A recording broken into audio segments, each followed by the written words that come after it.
MSI នេះ graphic card វាមានដល់ 5.8G ហើយវាគឺ MSI កតានា 15XX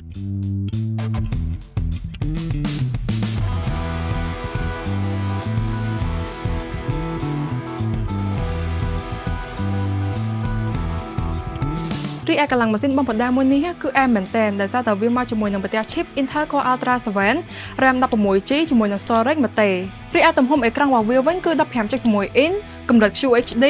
refresh rate វិញគឺ 165Hz ចឹងអេក្រង់ប៉ុណ្ណឹងបងប្អូនចង់យកទៅកាត់តវីដេអូ design ឬក៏លេង game អីហ្នឹងគឺ smooth មែនតើហើយ keyboard របស់វាវិញគឺមានភ្លើង RGB មានរហូតដល់40នោះចឹងបើសិនជាបងប្អូនចង់យកទៅលេង game ឬក៏ធ្វើការងារពេលយប់អីតែឯងក្នុងបន្ទប់ហ្នឹងអាមួយនេះចឹងបើសិនជាអ្នកនរគ្នាចាប់អារម្មណ៍ចង់ដឹងពីព័ត៌មានបន្ថែមអាចមកមើលនៅ PTC កុំព្យូទ័រគ្រប់សាខាក៏បានឬក៏កំងតាម online website ក៏បាន